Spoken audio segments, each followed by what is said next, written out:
Today marks the second day of the new Loadout Crafting System being released, and I honestly couldn't be more disappointed. I do think that development resources could have been better spent elsewhere during the time that it took to come up with this system, but that's besides my point. Today I wanted to give you my arguments on why I strongly believe that this system is awful and why no one should use it. First of all, one of my biggest gripes with this system is that it completely bases every craft you make off of assuming that you're using nothing but lead cards. Now, at first this seems alright since the majority of cards that you will unbox from equipment cases will be lead cards. And while you should be thankful to even get a high rarity card such as a bronze, silver, or gold from an equipment case, and while they do give you a higher amount of fragments from recycling than the lead cards will, which the new system assumes you will almost use exclusively, it completely devalues these high rarity cards for anyone who has and will continue to purchase them through elite case packs, and especially devalue the already large libraries of cards that veteran players have. For example, let's say that I just finally traded up to that 6th and final gold card required to craft a cobalt with the old system, but I'm still missing a few thousand credits for the 10,000 credit cost for the trade up. Now the new crafting system is released, and now not only will I not have enough fragments to craft a cobalt if I recycle these 6 gold cards, I will also now need an extra 40,000 credits to complete the crafting process. Now this is just one example about how people who played before the new system are getting screwed over. Another story is about how paying customers are being screwed over too. For example, if I just bought a 10 pack of elite cases with the old system, opened them up and received 2 gold cards and 8 silver cards, I would be able to trade up those 8 silver cards into 2 gold cards with relative ease for only 4,000 credits per gold trade up. But now it's even more difficult to do so. Even though I just spent almost $40 on these cases, I won't even be able to craft what I just received into a higher rarity without having to grind credits for weeks. But if I wanted to, I could purchase crafting kits in the store which can be used to replace the crafting credit cost. This is kinda shady if you ask me, but apart from that, it wouldn't make sense with the new crafting system to craft one rarity higher by sacrificing certain rarities. For example, with the old system, I had a sense of progression and even gratefulness when I traded up my cards. Even though the new system makes it more quote-unquote convenient to trade to those higher rarities, since it eliminates the need to craft up enough cards of lower rarities in order to get those higher ones. But that was the fun in the old system. If I needed to trade up 6 gold cards in order to craft a cobalt card, chances are pretty high that I'd get a really good silver or gold card along the way that I would just end up keeping and farm another gold or silver card that I didn't like to use as trade up fodder. But now that joy of getting a card you really like while climbing the ladder to a cobalt is completely ruined. The system expects you to just recycle every single card you receive and sit on your pile of fragments until you have enough to craft a cobalt, thus overinflating the value of cobalt cards by a great deal and ruining the fun of getting to a cobalt. It's bad enough that the system expects me to play for over 1,000 hours in order to get enough lead cards from random case drops, or to spend every single credit I make on equipment cases in order to have enough fragments for a cobalt, but when all is said and done, I still need 50,000 credits to even consider crafting a cobalt. Again, I could just spend more real-life money for crafting kits in order to negate the credit cost when crafting, but that kills the user experience, especially for everyone who is used to or has even used the old system. Honestly, there was nothing wrong with the old system. Well, the only problem that I think players had with the old system was the amount of RNG involved with trading up and trading in, and if the system tried to solve that issue, it did an extremely poor job with it, and I'm about to explain why.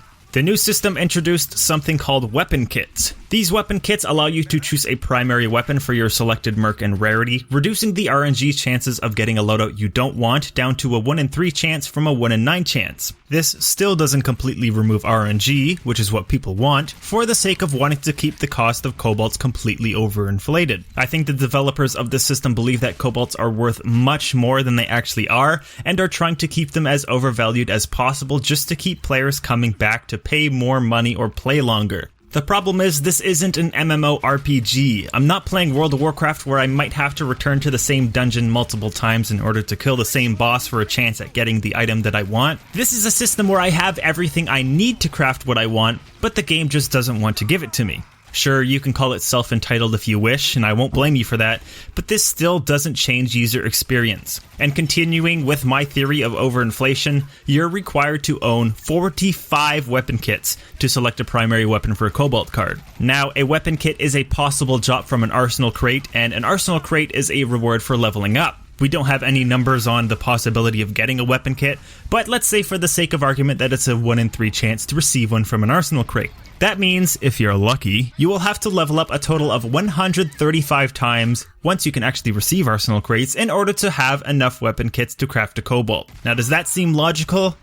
Not really. At least it doesn't to me, unless you're trying to over-exaggerate the value of a cobalt card. But on the plus side, you might actually have enough fragments and credits to craft a cobalt card by the time you actually have enough weapon kits, but that's enough salt for now. All in all, I'm extremely disappointed with the way this new system looks. The idea for the system is actually kind of cool, but it's basically forcing us to sit on a pile of unusable nothing until we hit the magic number required to craft a cobalt. That is, of course, unless we're silly enough to bother trying to craft anything lower than that, which, like I said, is devalued now since it requires more of each card in order to gain enough fragments to trade up for the next highest rarity. For example, with the old system, I could trade up to 4 silver cards, then take those 4 silver cards and trade them up if I don't like them into a single gold card with 4,000 credits. But now it would make no sense to craft 4 silvers, since if I don't like any of them, I wouldn't be able to recycle them and have enough fragments left over to craft a single gold card instead. Not to mention the credit cost of crafting. Oh, did I forget to mention that? I think I did, so let me run that by you. The credit costs to craft a silver, gold, and cobalt card are 5,000, 25,000, and 50,000 credits respectively. Now granted, this new system does save us money in the long run, if we scrap only the lead cards we receive from equipment case drops. This next example is theoretical, but now we can't be extremely lucky, unbox 4 bronze cards back to back, and then trade them all up to a silver card for 2,000 credits. Now we have to unbox 5 bronze cards and spend 5,000 credits to trade up for a silver. But honestly, no rarity is suffering more right now than the gold rarity.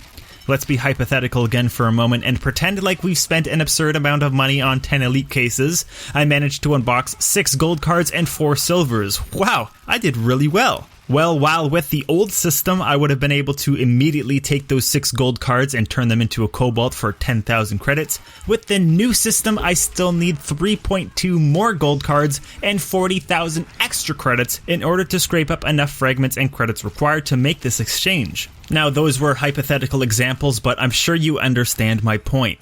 Back to the real-world examples and the inflation of cobalts while significantly devaluing any other rarity above bronze, anyone who spent enough time or money on this game to have a large or even moderately sized library of high-rarity cards are now screwed if they want to trade up, craft a high-rarity card. And believe me, they do. The only true sense of progression in this game was to craft those higher rarity cards, keep the ones you love, and trade up the ones that you loathe into an even higher rarity. And now that feeling is gone.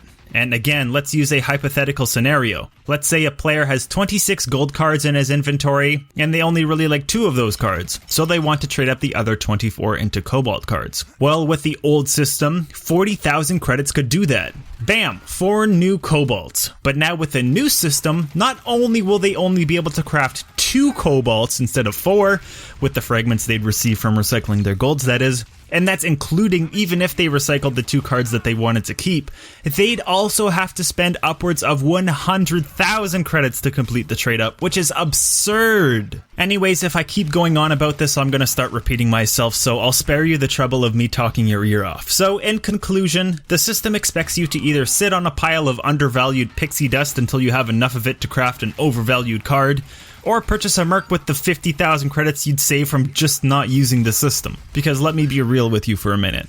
The smart thing to do is to spend your credits on the mercs you haven't unlocked yet. Same could be said even with the old system. The nice thing about the old system is that if you were lucky to get some decent high rarity cards from random case drops, it wouldn't set you back too many credits if you wanted to complete some trade ups. But considering that the new system costs an arm and a leg to craft a decent card, you're much better off just buying mercs you don't own or your preferred loadout in bronze within the store for your credits. The only benefit the system has is crafting a cobalt card from recycling nothing but leads. And who does that? If I can offer you only one piece of advice, it's to not use the crafting system. In which case, maybe the developers of Dirty Bomb might actually realize that their system, while it sounds good to them, spits in the face of their veteran and paying customers. And don't think that this doesn't apply to new players as well, because by the time they can even afford a higher rarity card, they're going to become veterans themselves if they can deal with the slow development period and stick around long enough to do so.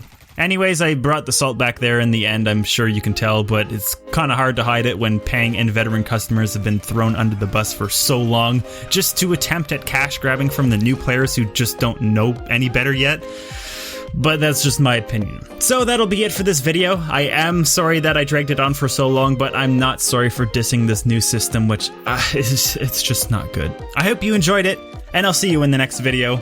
But until then, as always, take care everyone.